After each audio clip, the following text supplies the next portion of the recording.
What's up, everybody? I'm TheHistoricalKid. How rich is everybody? I originally had about $100, but I kept them in my bank, but I think I lost it. How much money do you have? Or do you not have any money? Tell me in the comments. But what about the American presidents? Well, the president's salary currently sits at $400,000 annually. This amount was set by Congress in 2001 with the passage of a provision in the Treasury Appropriations Bill. Prior to that, the president's salary had been locked in at $200,000 for 30 years.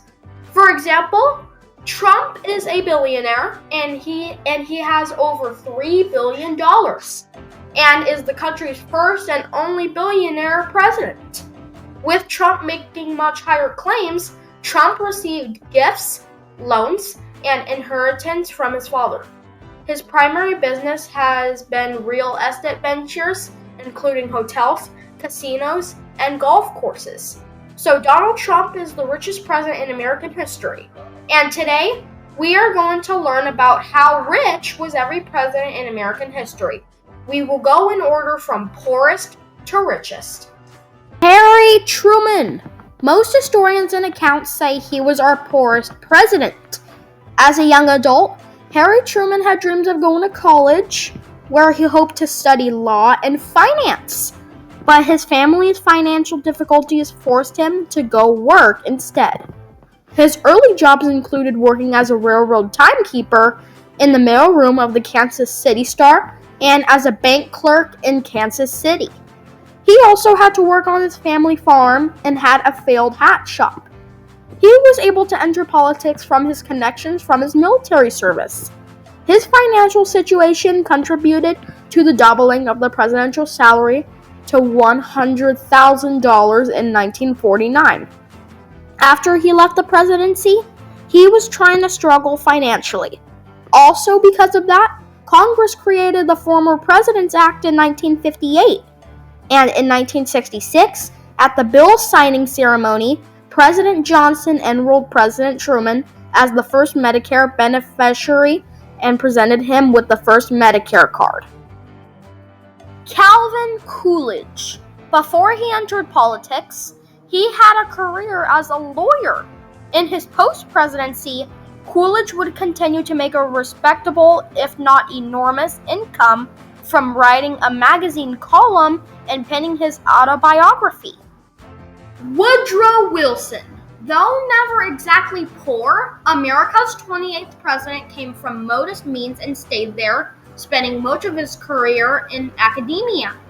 The son of a Presbyterian minister, Wilson grew up in the small city of Staunton, Virginia. Wilson taught at Princeton, where he actually earned the highest salary of anyone on its faculty. He was actually doing well until he was president of Princeton University. Chester Arthur. Arthur became a teacher as his first career and soon began to pursue an education in law. Although he was trained to be a lawyer, Chester Arthur spent most of his adult life in the public sector. James Garfield. Garfield was also a teacher, teaching in the English department and of the ancient languages. Garfield also studied law and was ordained as a minister in Disciples of Christ Church. Ulysses Grant. Grant was a hero of the Civil War and also a military leader. When he was out of politics and military, he kept struggling to make money. He also fought in the Mexican-American War in 1854. Grant lived at Whitehaven in the 1850s. The entire property was 850 acres. It included cleared fields, orchards, large wooded areas, and hills cut by streams and creeks. His father allowed him to earn his keep by plowing and driving teams to haul wood. After leaving office, Grant's investment firm had instantly collapsed, wiping out his life savings. Shortly before his death, Grant was writing articles about the many battles he had fought during the Civil War and hoped to expand on these articles and form a memoir of his military career. Andrew Johnson. Throughout his career, Johnson wanted to work in a domestic capacity rather than on a plantation. Johnson grew up poor and never attended school, and he did not learn to read or write until he was 17 years old. Holy crap! Before he entered politics, he was apprenticed as a tailor and worked in several frontier towns before settling in Greenville, Tennessee. Abraham Lincoln. Lincoln is the most popular president in history and also the 8th poorest president. Lincoln also grew up poor. From the time he was 8 until he was past 22, Lincoln was constantly chopping wood and splitting rails. When he was 24 years old, he was appointed as postmaster of New Salem, Illinois. He also owned a general store in Illinois. After he was elected to the Illinois state, he was a lawyer. James Buchanan. Buchanan had a wealthy family, but he never made much money himself. Born in a log cabin in Pennsylvania, Buchanan was one of 11 children. He was also the only president to never marry. He worked for 9 years as an attorney and spent 16 years in public office, including 4 years as Secretary of State. William McKinley. McKinley had no significant inheritance. He served 30 years in public office, including local prosecutor and member of the House of Representatives. He also went bankrupt during the Depression of 1893 while he was governor of Ohio. Warren Harding. Harding obtained wealth through marriage to his wife Mabel, daughter of a prominent banker. He owned the Marion Daily Star and a small home in Marion, Ohio. Most of Harding's net worth came from his newspaper ownership. Franklin Pierce. Pierce's father was a frontier farmer, and his wife was a well-to-do aristocrat. He served as attorney for 16 years and held property in Concord, New Hampshire. Rutherford Hayes. First of all, Hayes' father was a shopkeeper. He was an attorney for 15 years and owned a Spilejal Grove, a 10,000 square foot home that sat on 25 acres in Fremont, Ohio. Hayes also served as governor of Ohio and was a member of the House. William Taft. Basically, Taft's wife's father was a law partner of former President Rutherford Hayes. Taft was president of the American Bar Association, an active attorney for nearly 2 decades, and the only president to serve in the U.S. Supreme Court. Millard Fillmore. Neither Fillmore nor his wife had no significant inheritance. He founded a college that is the current State University of New York at Buffalo, and his primary holding was a house in nearby East Aurora, New York. William Henry Harrison. Harrison married into money, and his wife's father was a prominent judge and landowner. When Harrison's mother died, he inherited 3,000 acres near Charles City, Virginia, which he later sold to his brother.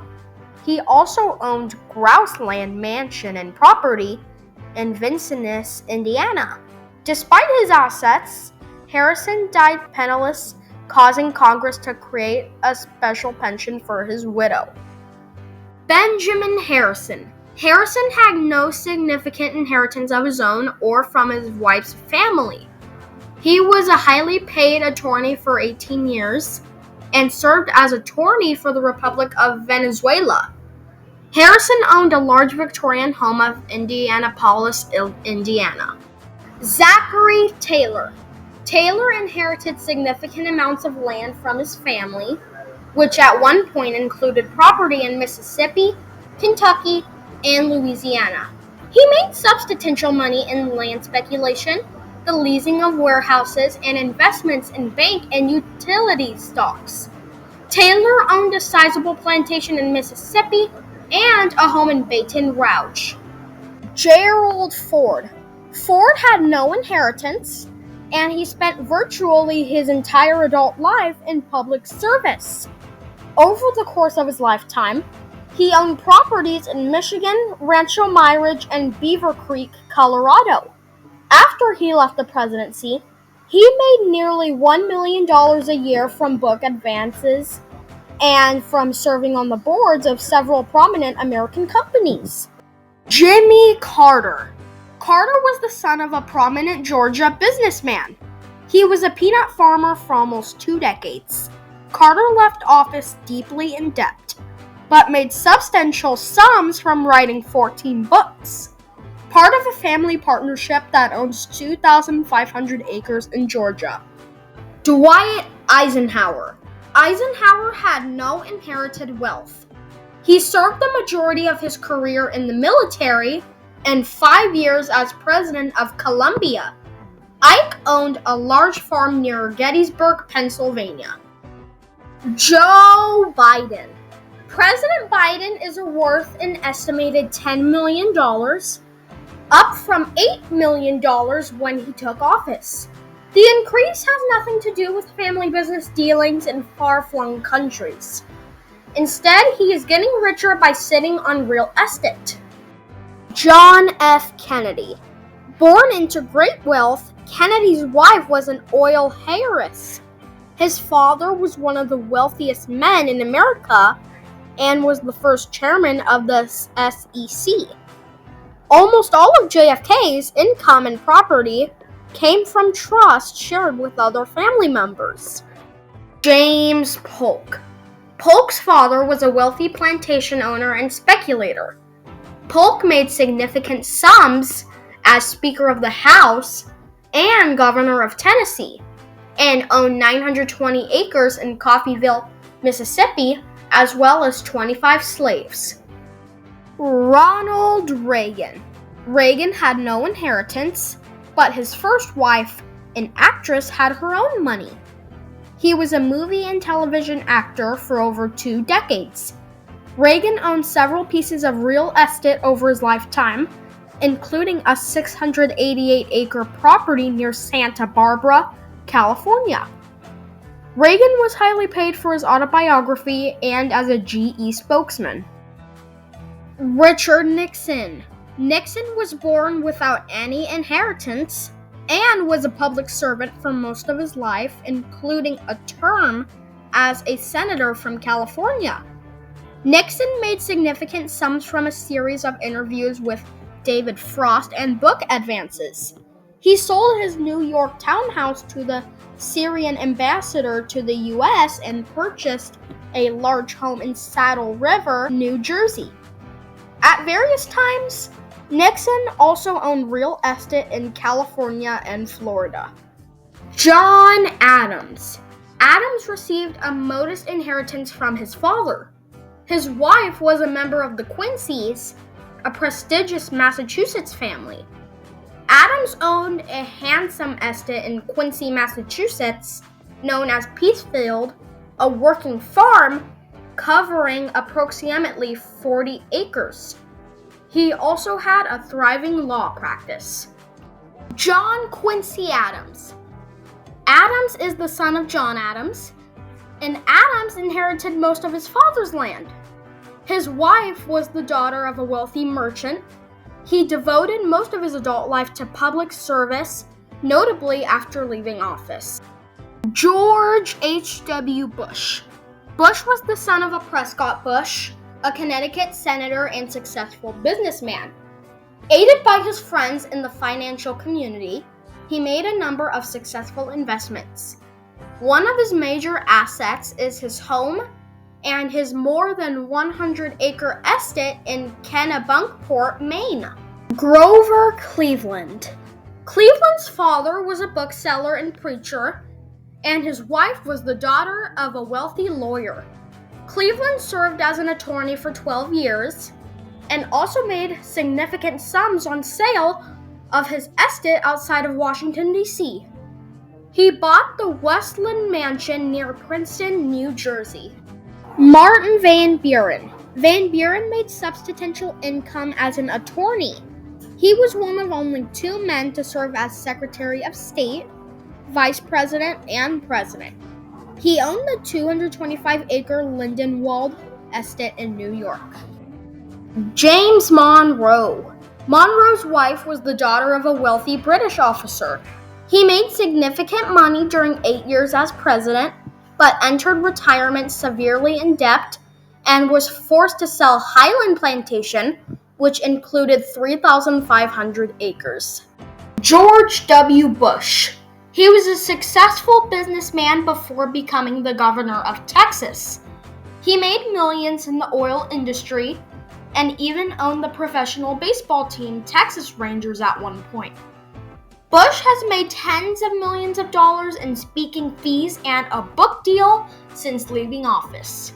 Barack Obama. Obama is the grandson of a goat herder. He is a former constitutional law professor and a civil rights attorney. Book royalties constitute most of Obama's net worth. John Tyler. His first wife was wealthy. Tyler inherited 1,000-acre tobacco plantation. Tyler bought Sherwood Manor, a 1,600-acre estate. He became indebted during the Civil War and died poor. Franklin D. Roosevelt. Roosevelt had wealth through inheritance and marriage. He owned the 800-acre Springwood estate as well as properties in Georgia, Maine, and New York. In 1919, his mother had to bail him out of financial difficulty. He spent most of his adult life in public service. Before he was president, Roosevelt was appointed Assistant Secretary of the Navy by President Woodrow Wilson. Bill Clinton. Clinton was born with no inheritance, and he made little significant money during 20-plus years of public service. After his time in the White House, he made a substantial income as an author and public speaker. Clinton received a large advance from autobiography. His wife and the Secretary of State has also made money as author. Herbert Hoover. Hoover was raised by his uncle, who was a doctor. He made a fortune as a mining company executive, had a very large salary for 17 years, and had extensive holdings in mining companies. Hoover donated his presidential salary to charity. He also owned Hoover House in Monterey, California. Lyndon B. Johnson. Johnson's father lost all the family's money when LBJ was a boy. Over time, he accumulated 1,500 acres in Black Oak County, Texas, which included his home, called the Texas White House. He and his wife owned a radio and television station in Austin, Texas, and had a variety of other moderate holdings, including livestock and private aircraft. James Madison. Madison was the largest landowner in Orange County, Virginia, with land holding consisting of 5,000 acres and the Montpelier Estate. He made significant money as Secretary of State and President. Madison lost money at the end of his life due to the steady financial collapse of his plantation. Andrew Jackson. While he was considered to be in touch with the average middle-class American, Jackson quietly became one of the wealthiest presidents in the 1800s. Jackson married into wealth and made money in the military. His homestead, the Hermitage, included 1,050 acres of prime real estate. Over the course of his life, he owned as many as 300 slaves. Jackson entered significant debt later in life. Theodore Roosevelt. Born to a prominent and wealthy family, Roosevelt received a significant trust fund. He lost most of his money on a ranching venture in the Dakotas and had to work as an author to pay bills. Roosevelt spent most of his adult years in public service. His 235-acre estate, Sagamore Hill, sits on some of the most valuable real estate on Long Island. Thomas Jefferson. Jefferson was left 3,000 acres and several dozen slaves by his father. Monticello, his home on a 5,000-acre plantation in Virginia, was one of the architectural wonders of its time. He made significant money in various political positions before becoming president, but was mired in debt towards the end of his life. George Washington. His Virginia plantation, Mount Vernon, consisted of 5 separate farms on 8,000 acres of prime farmland, run by over 300 slaves. His wife inherited significant property from her father. Washington made significantly more than subsequent presidents. His salary was 2% of the total U.S. budget in 1789. Donald Trump. Yep, as I mentioned at the beginning of the video, he was our richest president. Donald Trump took over his father's real estate company and turned it into a massive success. Through his company, Trump owns billions of dollars worth of real estate and golf courses in the United States and abroad. And there you have it, everyone. Those are all the net worths of every president. Normally, the poorest presidents were from the late 1800s and early 1900s. Some were rich, though. The rich ones were the early and most recent presidents. I hope you all enjoyed this video. More videos will be released soon. See you in the next video. Bye, everyone.